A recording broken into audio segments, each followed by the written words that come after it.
there in the fantastic Florida sun, but it was worth the walk. The only thing that I really did pick up was the Darth Vader first of the trades. Oh, there I am. I don't think I turn music. Oh yeah, Star Wars section. No. Very generic music. I appreciate that.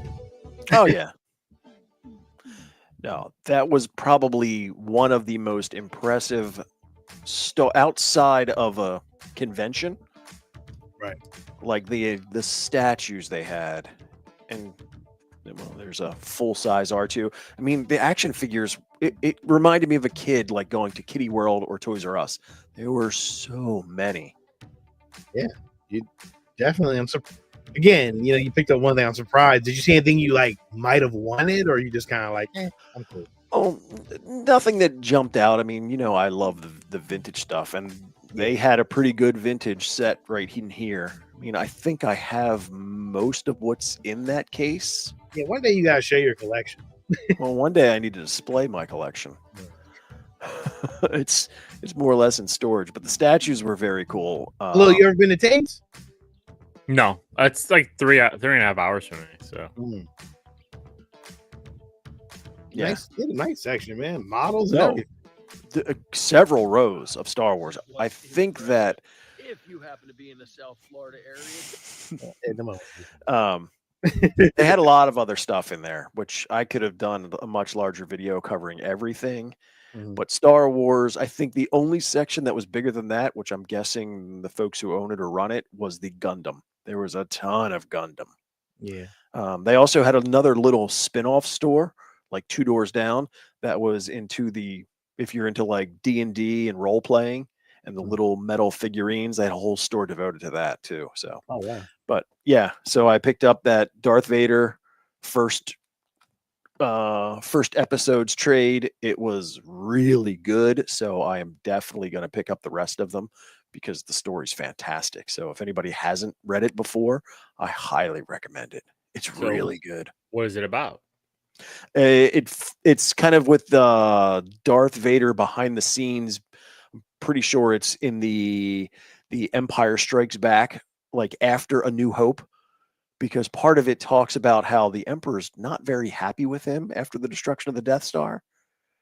And there's a lot of behind the scenes stuff that's taking place, like that whole inner dynamic between him and the Emperor and things that go through. This is when he kind of meets and does a little side work with Dr. Aphra.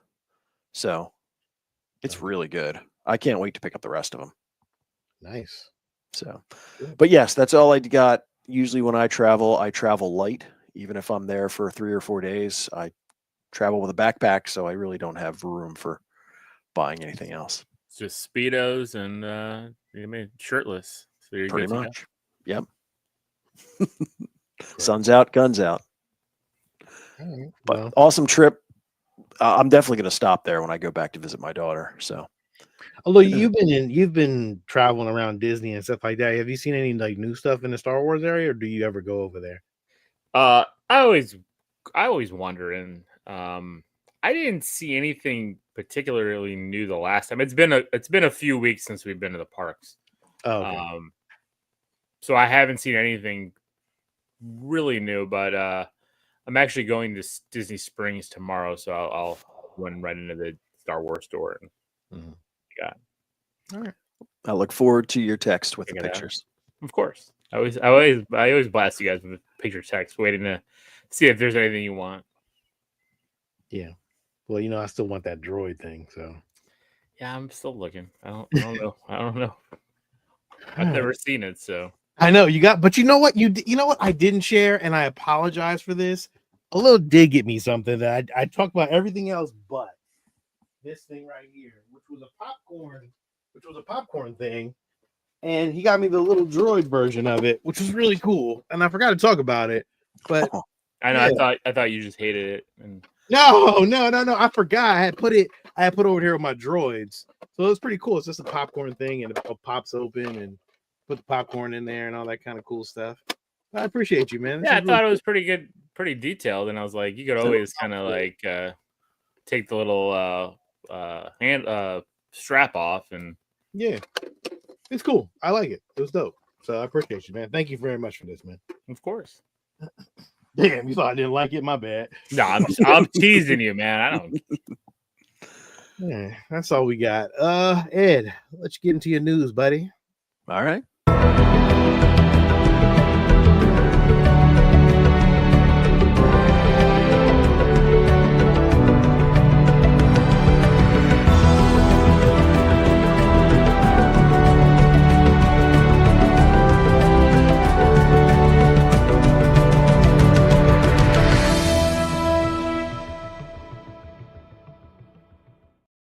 That intro is long.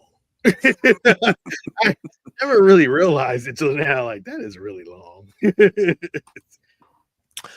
Simon Kinberg was interviewed on the Nerdopolis, and I actually watched it, and I was kind of excited because they talked about a lot of things, but of course it comes up with the Star Wars trilogy that he is working on and writing.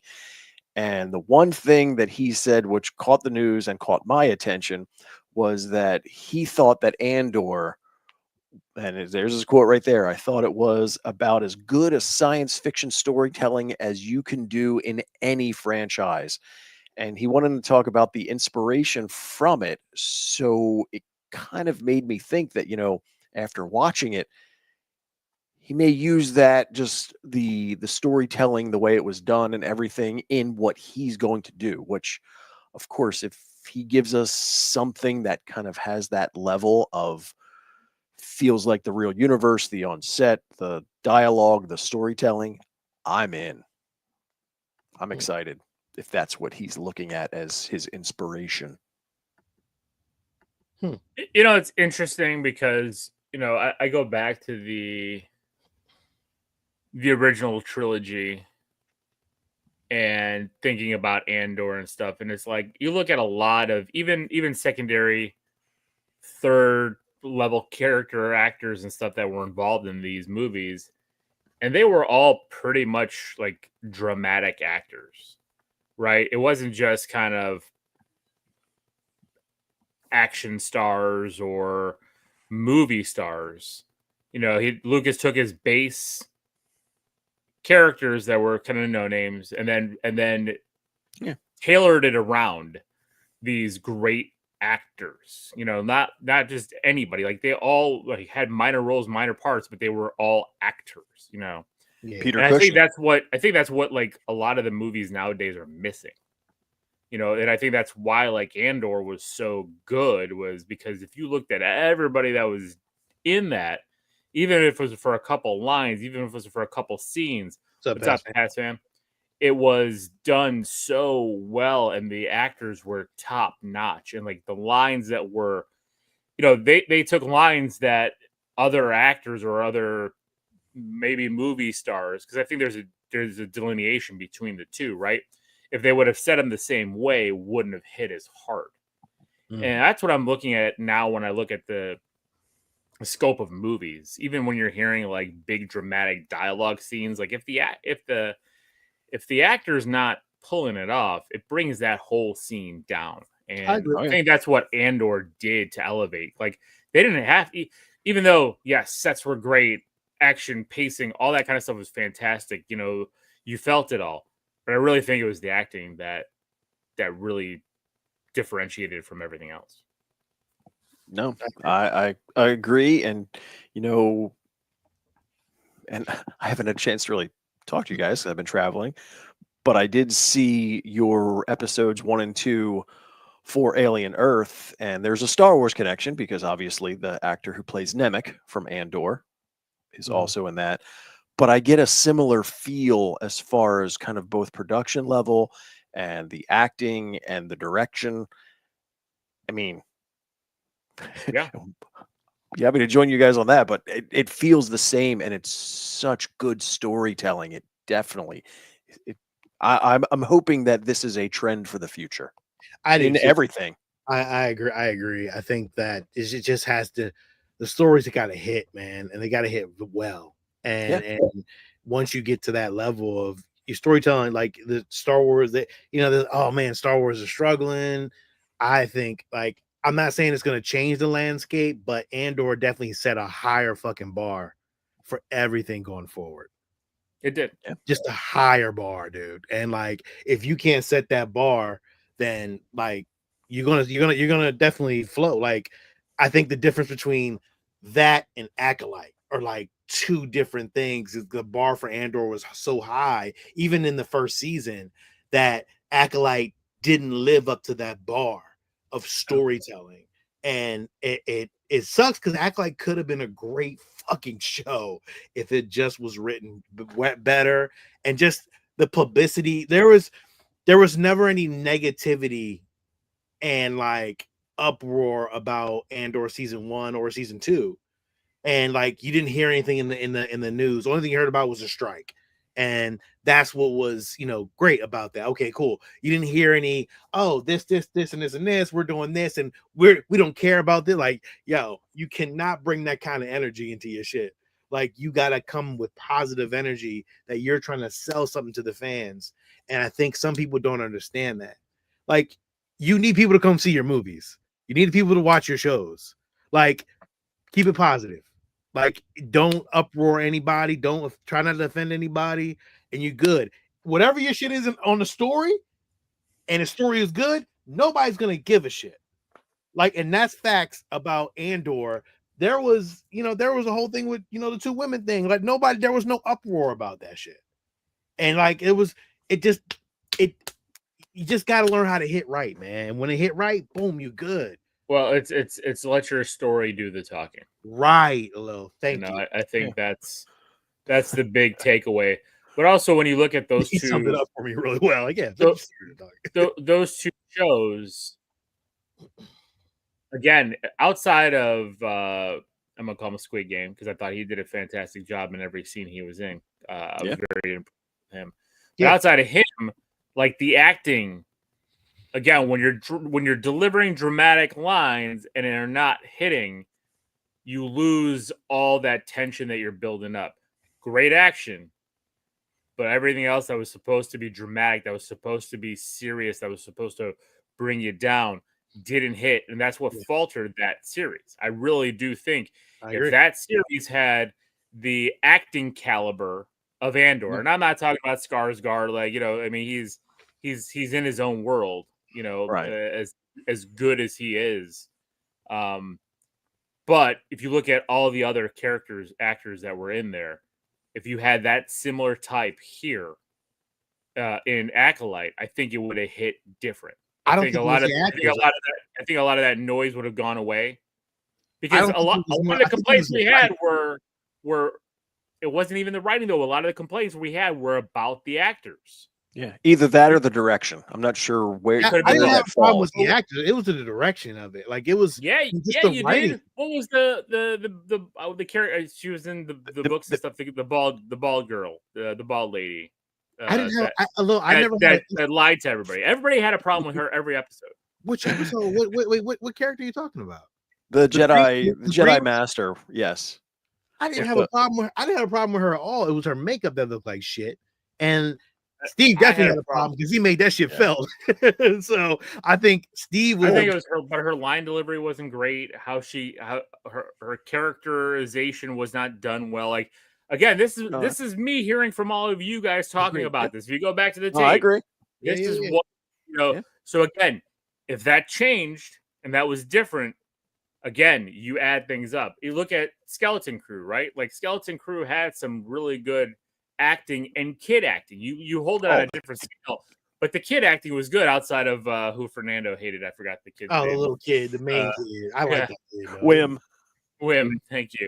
But again, it's these different line deliveries, different things that you have going on around, and I think it's those secondary, third level actors and stuff that build that world. And I think that's kind of one of the things that Andor did so well. It's like, I mean, everyone brought their A game to even the minuscule of lines, and it felt real. It was all believable. It felt so Game of Thrones in that way. So that's again that's a high bar. Like you and I always felt like, yo, Game of Thrones is the bar, dog. Like, that's where you should go. HBO, if it's on HBO, the writing is so. I don't know what it is about HBO. I don't know if they got like the best writing crew or something. Like they just find whatever. But for some, none of their shows ever really suck. They're all written very fucking well, and I don't understand why you're not getting the same value out of other shows, and even for Disney. Like, yo, you got all the money in the world, but why are you getting shitty writers? It doesn't make any sense to me. Like, there's no reason Secret Wars Secret Invasion should have been that bad.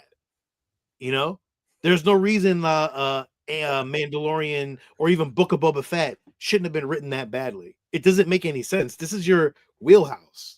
You should bring your A game every time, and it didn't seem like they're vetting people. It's weird, man. It doesn't make any sense to me. It's crazy.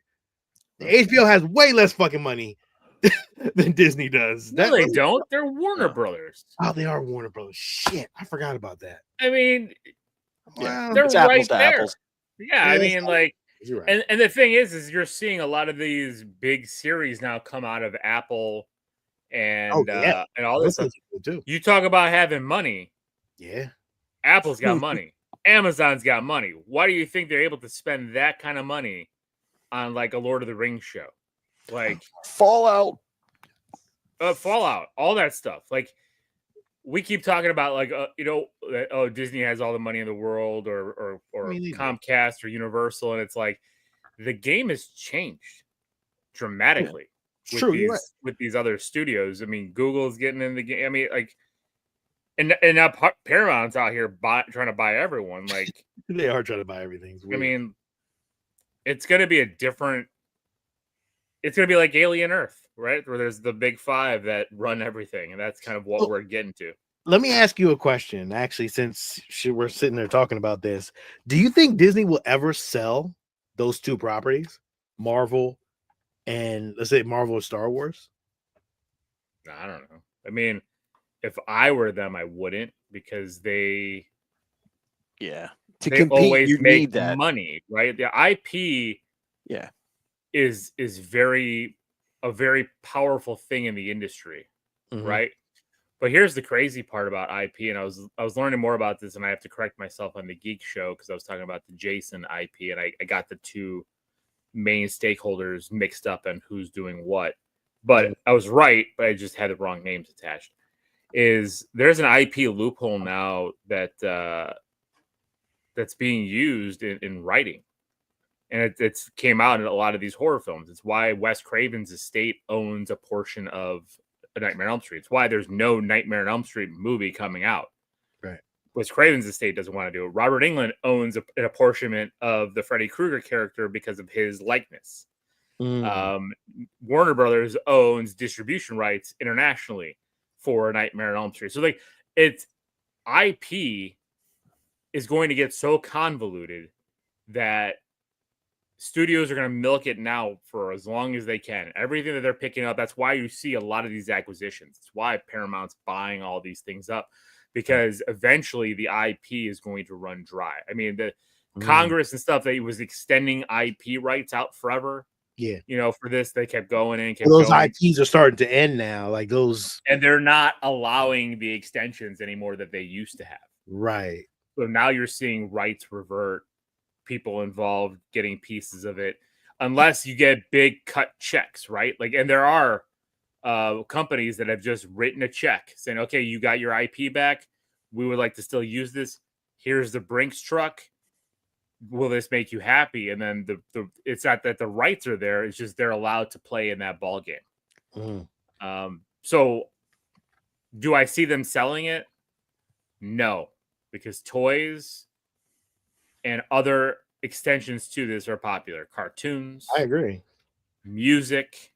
Yeah. Re-releases of this media over and over again. And just the pop culture, Disney's pop culture. So you can't, and Star Wars and Marvel are the ethos of pop culture.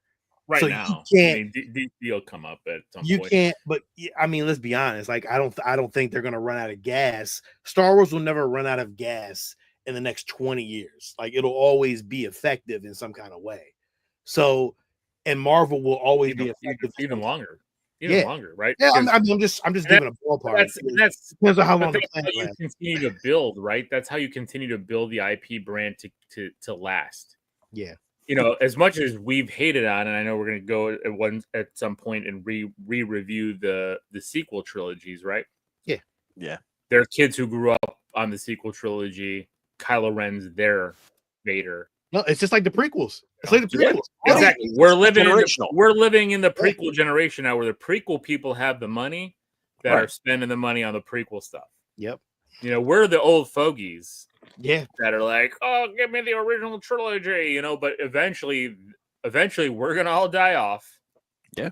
And then it's gonna be that next wave. It's just like, you know, in collecting, Cycle right? through. Like I have a whole stack of NES stuff, original Nintendo.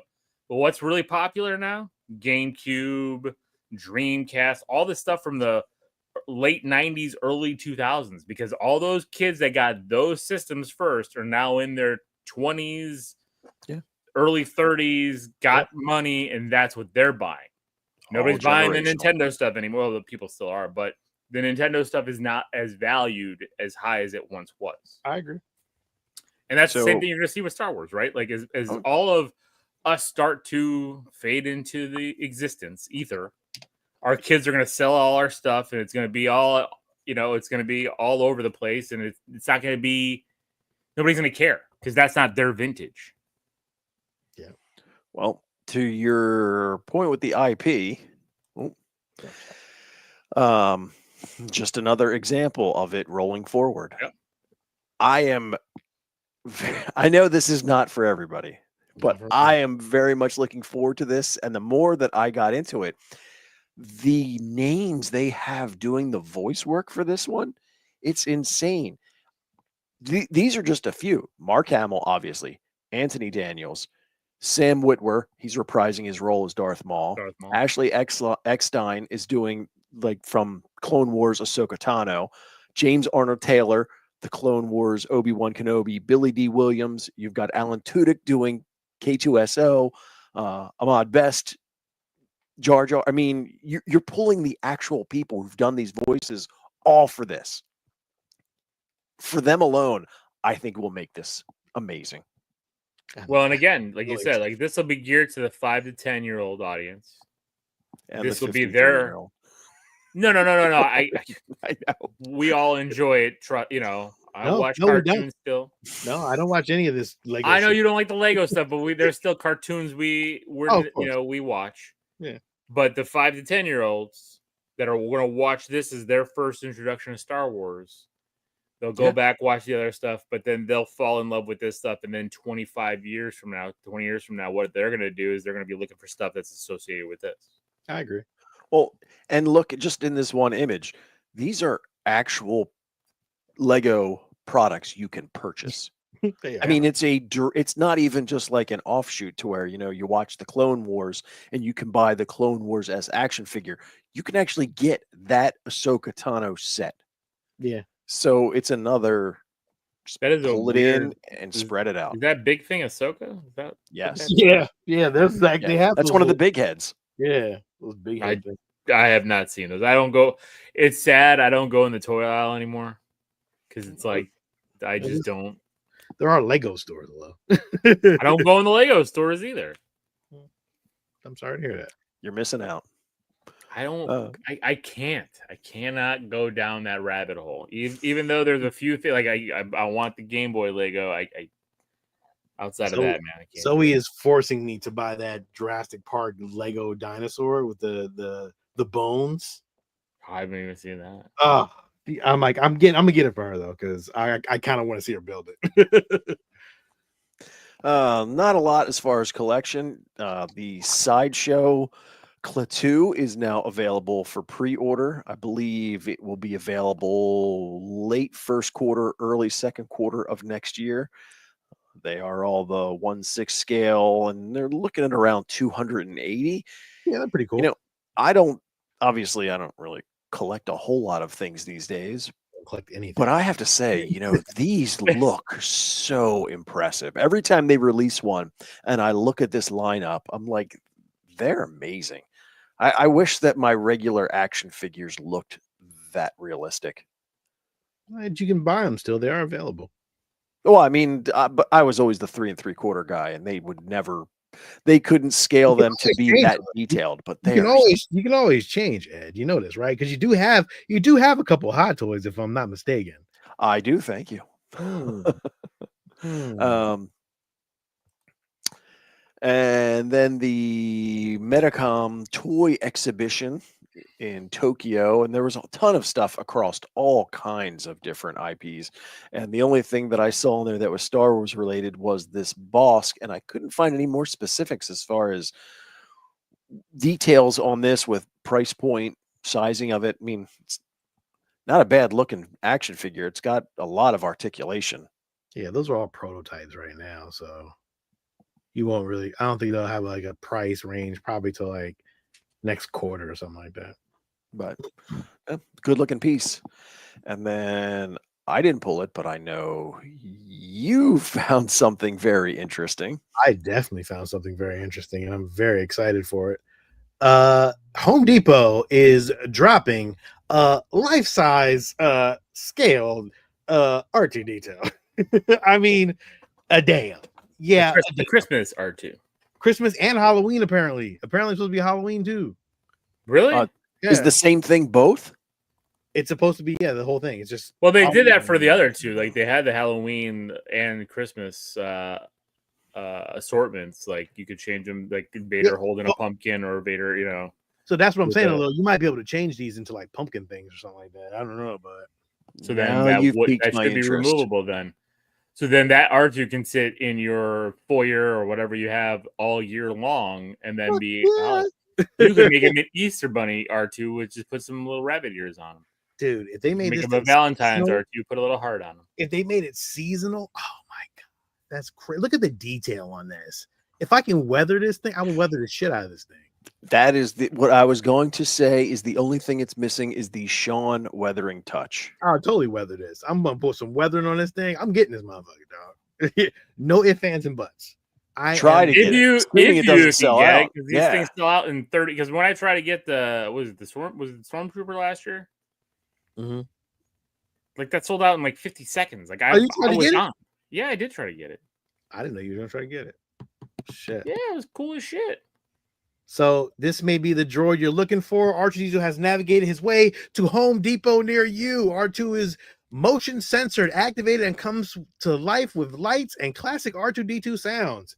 It moves forward and back while shining a projection of Princess Leia's image. R2. I thought it comes on a base. It actually moves. Yeah, R2D2 is perfect for Star Wars fans in your life and a great conversation piece in any household.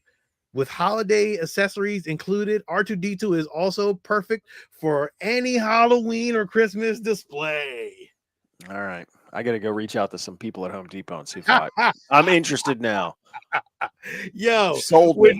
When they said the projection of Princess Leia, I'm like, shut the fuck up. A little. Don't tell me you're not scratching your hair right now. You like, yeah, I'm going to need this. Yeah, I do now. I mean, this one might be the one piece, especially because I know how much Jenny loves R2. Oh, Jeff Stormtrooper has one in box. Hello, if you ever want one. Well, I was going to say, is that saying I'll reach out to Jeff? Yeah, I'll reach out to Jeff. He might, because he is selling a lot of his Star Wars stuff. So I'll reach out to him and ask him if you're interested, and he'll mail it to you. So, hello, what you thinking? What you thinking on this R2D2? Hello, what you thinking? Yeah, I'm gonna have to try to get him. Yeah, I wanted Art the Clown for Halloween and Christmas as well, but I mean, R2 can sit out there and it won't terrify my family. Facts. And yo, it moves back and forth. Come on, y'all.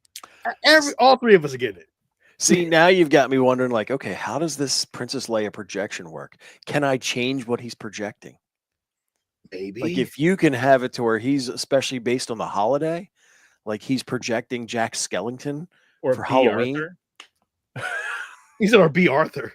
That's crazy. Oh shit! I forgot she was in the holiday special. Could you imagine that shit? You put he projects the holiday special, and it's B. Arthur. Yeah, it's not on the app yet. It's not out yet. Yeah, everybody's been looking, dog. Like The hunt is on. Like it's gonna get rough.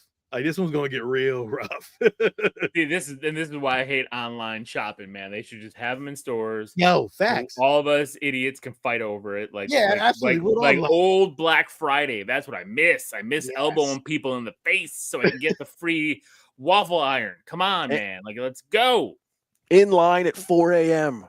Yeah, ready to go. Bring it back. That's what America's if they said they released nothing at midnight, I swear to God, every Star Wars Everybody's fan, Everybody's camping. I'm in. You know it. Midnight. It don't even matter what time. People will be camping out for days. It don't matter because the line gonna be out the fucking door. The day they sell us, it's in store, and you know it's gonna be probably like 10 in store, maybe 5. I was gonna say probably less than that. I mean, if they're 40 inches, I'm buying that bitch right when I see it. Like, give it to me. I need it. I won't even hesitate. Past mid diving over the counter. Exactly. I'm telling you. Facts. Shit. So be on the hunt for your Home Depot. Make the calls like you usually do, like everybody does. Hey, did you get that R2D2 in? Let me know. Be like, what are you talking about, sir? Yeah, we don't have R2D2. We don't. Who is R2D2? What is it? Is that a plumbing part? Like what? Yeah. Shut up. Slap him. Oh shit! I get violent during Black Friday. I know. I've seen it. See, that's one of those. If you're like, I might go in store and talk to the manager and be like, this thing is only $500. Here's an extra C note. Call me. Put that thing in the back room. You got a Home Depot? Don't you got a Home Depot like near your area? No, it's a Lowe's. Oh, I love Lowe's. But right now, I'm looking for a Home Depot. I know. And there's a bunch of Lowe's, like maybe all over Home Depots. It's like, God damn it. Yes. So. All right. That is it. This is we're gonna jump into our portion this week on the bounty hunters from Empire Strikes Back. This is our profile moment where we're gonna talk about a couple of the bounty hunters that were in the film. We're gonna talk about all of them, but let's get I'm here just to learn because this is like learning time for them. And there they are. This was such a fantastic scene from Empire. Bounty hunters. We don't need that scum. I have something to talk about all of them except Boba Fett because he is such a big character now. Correct. That he would deserve a character profile in and of himself. And I know some people might argue that you could really go into depth on all of them, but for the most part, it's not a ton of info, and it also gets very muddy with all of them when you go between canon and legend. Because we got a lot of information. I mean, these characters, and shoot, for those who like read a lot of the books, like the bounty hunters, I went through most of these when I was younger, and I was trying to go back and remember what I could from it. But again, this is considered legend now, so it's not as is. So one of the first of the group, and they kind of work hand in hand, is you have ZUKUSS and 4LOM now. Correct. And I know that this kind of goes back to the AT-AT or AT-AT. Some people refer to him as 4LOM, but since it's kind of like C-3PO, I refer to him as 4LOM. The really interesting part with them, before even getting into the characters, was the massive confusion between the two of them back in the day. And I was a part of this because I was 8-9 years old when I was collecting these action figures with Empire Strikes Back. And when they came out on those action figure cards, the names were backwards. It wasn't until this Galaxy Guide number 3 that it made the correction and put the names how they are today. But it was one of those things to where there was a lot of confusion. And I remember it being like, well, no, wait, that's ZUKUSS and that's 4LOM. But so ZUKUSS is a Gand. He is kind of like an insectoid alien from the planet Gand. They Hmm. are an ammonia-based breathers, which is why he has the breathing mask on him. And again, depending on where you're pulling your information from, he is apparently the first of his species to leave his planet. They had a whole thing to where it was they would become findsmen, and it was like this whole competition to kind of be the findsman, and it was finding a flower, and he actually won the competition. But where you have to retrieve this flower is from a near the nest of a very dangerous creature, and he ends up saving his family and his clan, but in doing so loses the flower, so he loses the kind of trial and then is ostracized, and that's when he decides, all right, he's just going to go off planet and become a bounty hunter. Now, one of the interesting things is that with what he does is that they go back and forth as to whether he's force sensitive or just has kind of some innate sixth sense, which makes him a very good bounty hunter because he can kind of sense and foresee various things as they're coming about or with individuals. They used to say it was force sensitivity, but then there's another portion that talks about an interaction with the Inquisitors who are like, no, this doesn't count. So never quite sure where that falls into play, but throughout the legends and canon, Zuckuss and Forlom actually work and do a lot of things together. Yeah, he And- was killed though. Wasn't Zuckuss was killed, and Forlom's head was Boba Fett kept his head. If I'm Yeah, not wrong. that's in that comic square right there. Yeah. Yes, that was part of the Hunter Wars, where when Boba Fett had Han Solo and Carbonite, that it was a free for all, and they were Yeah. all going at each other, and everybody was going after Fett, but he ends up coming out on top. And yes, Forlom loses his head literally. Now he is a protocol droid that apparently there was some sort of defect or issue with his system that allowed him to override his programming and become almost a sort of sentience. And as he did, he initially went to kind of like a thief and then kind of graduated from there to like assassin / hunter. And he worked really well with Zuckuss because he has the computer and the droid logic. So he could kind of calculate what their targets were going to do. And then when you have Zuckuss, who has his kind of sixth sense ability, they worked very well together in their ability to track down targets. It's sad we never got them. So you got a chance to see them in live action or even in the animated Clone Wars. Like we could have got something. Like you would think there would be a little connection to these characters, like a little bit going forward with this whole Lucasfilm thing. But there was no real live action connection with That, those well, never say never, because when we get to him, remember, with all of these characters, there's a lot of similarity. When we get to The Mandalorian, we get IG-11. True. So these characters may, at some level, live on in the future. Yeah. But yeah, so Forlom lost his head. Zuckuss was able to, through their adventures, Forlom kind of was built into something different, ends up attacking Zuckuss. Zuckuss ends up rebuilding them, and he kind of gets back to what he originally was, and he kind of restored his friend. So I'll be excited if they do reuse these characters at some point, because they have some fantastic looks to them. Yeah. I mean, they could just make a movie about the War of the Bounty Hunters. They absolutely could. I mean, They wouldn't. That'd be dope. That would be really fun. Dengar, he is a human from Corellia. Han Solo's home planet. Correct. And then again, depending on the storyline in the Legends, he was a swoop racer, which in one of those races he wrecks as a result of interaction with Han Solo. He gets some cybernetic abilities given to him through the Empire, and that is why he holds a grudge against Han Solo forever, even beyond the normal bounty that's put on Han's head. That's cool. He goes after him because of the accident that he blames him for when they were younger. Oh, that's cool. So yeah, like you would think that'd be in Solo. You know what I'm saying? Like that kind of storyline would be a little side thing going on. That'd be tough. And then, of course, we did see him in the Clone Wars because he shows up like some of these bounty hunter do in various pieces of it, and he didn't have a whole lot going on in there. But Hello, Stephen. hello there. Long time no see, fellas. Hello. Yes, indeed. Nice you could join us, my friend. Sorry for we're- my tardiness. We're talking about bounty hunters.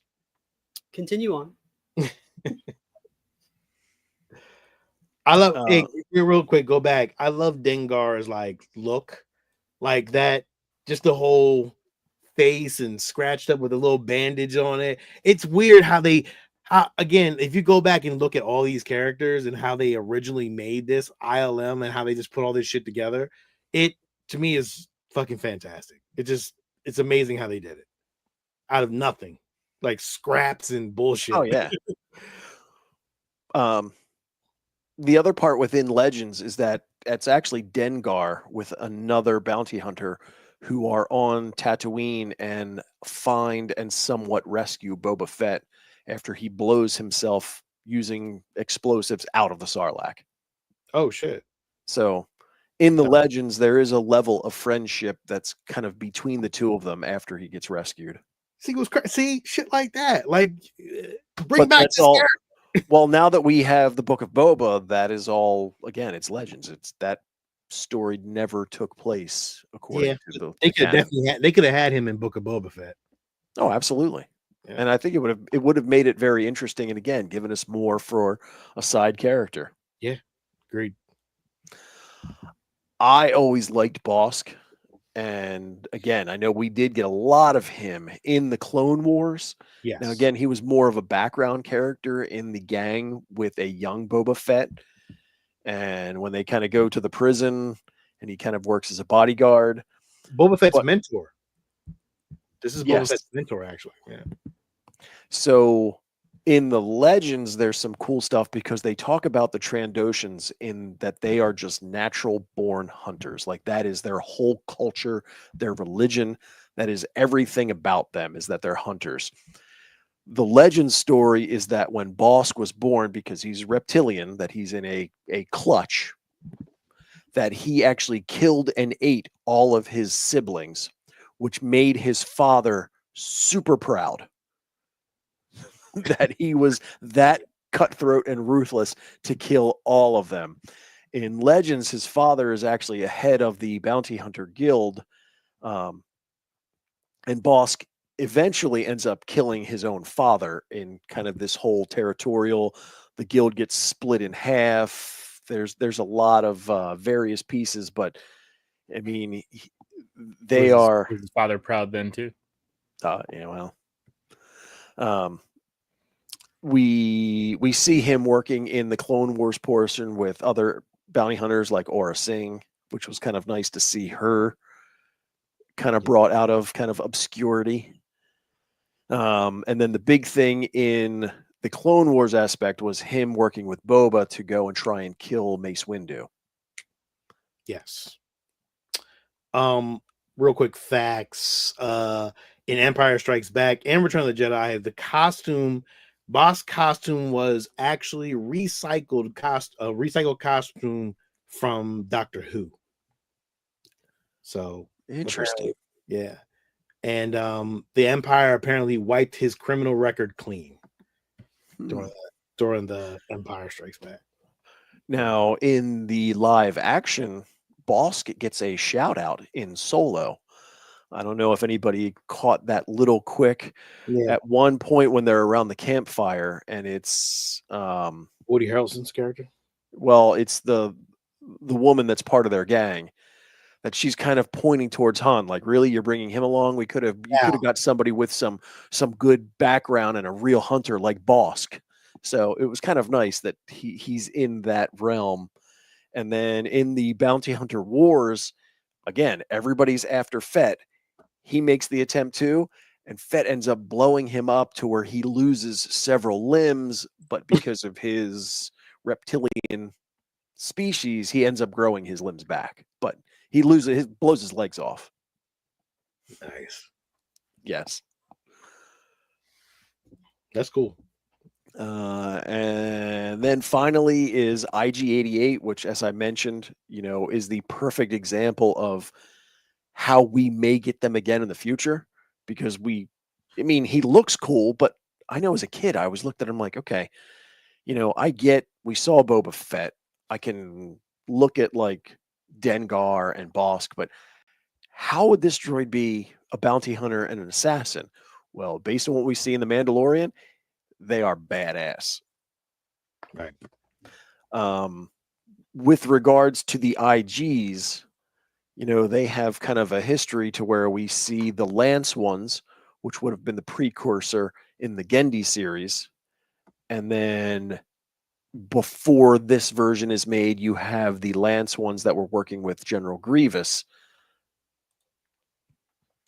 But the story is that these droids are created, and I think there's only 5 or 6. They're labeled A, B, C, D, and I think it's just through D. Well, A is the primary one. And again, they reach, because of Imperial involvement, a level of sentience, like they have true conscious.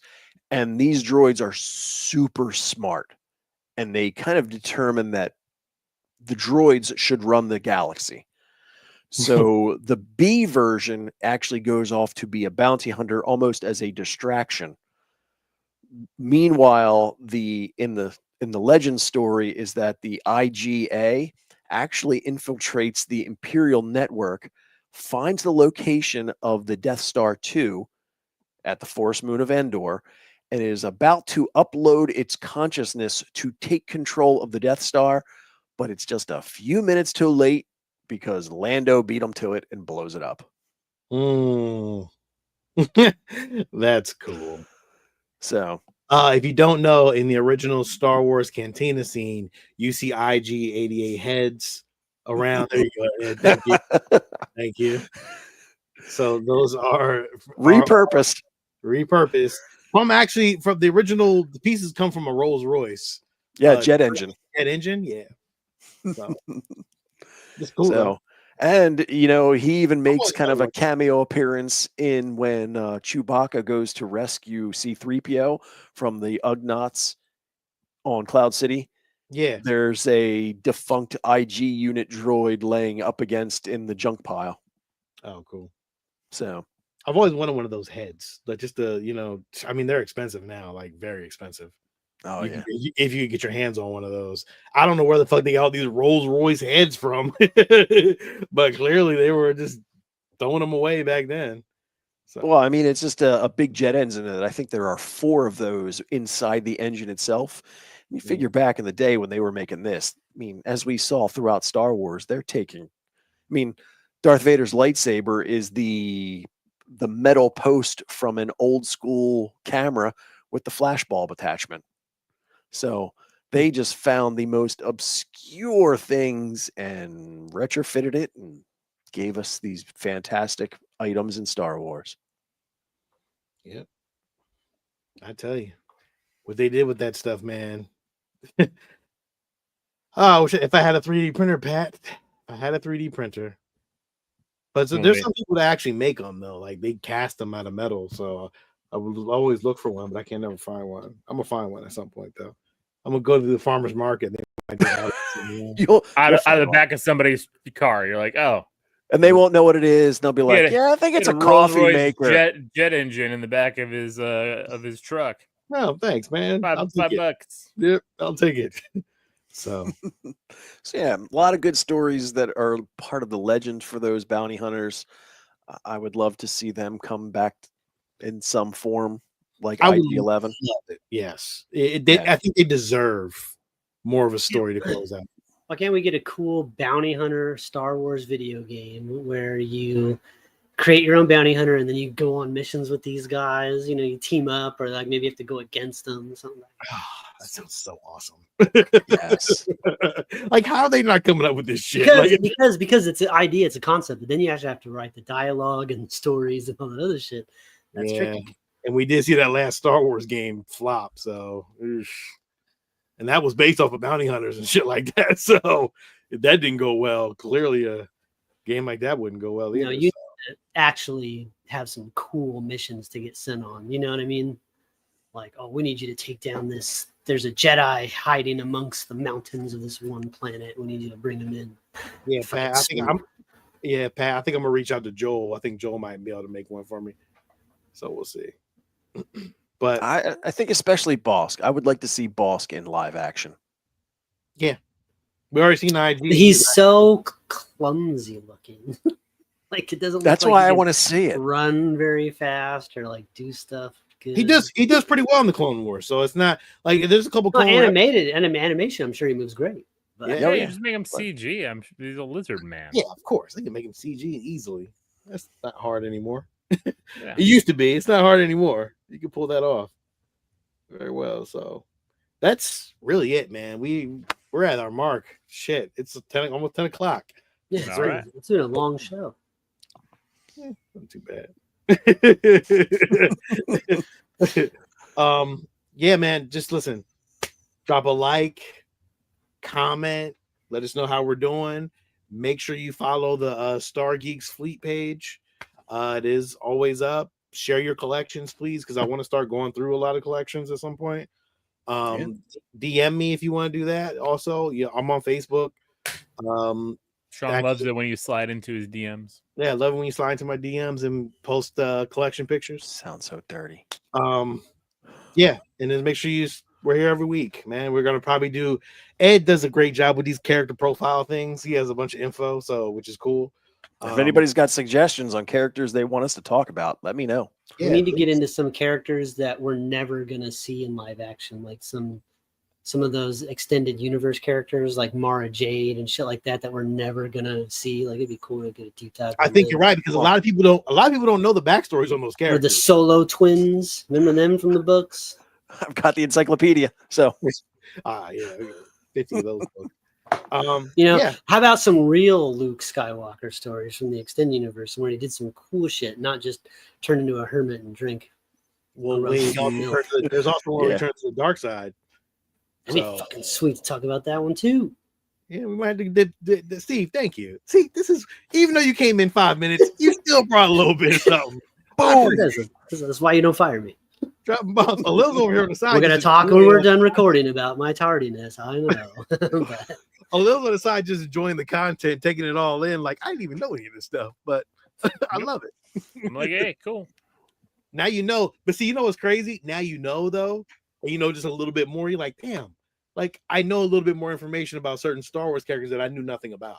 And And no like- one's half the battle. Yeah. Damn. Well, I don't have the more you know. well, I was gonna say. So now, do we need a the more you know Stargeekz version? Yeah, I think so, Steve. Get on that. Let's get going. Do your job, Steve. Get on Back it. to work. If you're gonna be late 5 minutes to a show, do your job. Oh man, we appreciate you, man. This is Sean. This is a little. this is Steve. And this is Ed. And may the force be with you. Always.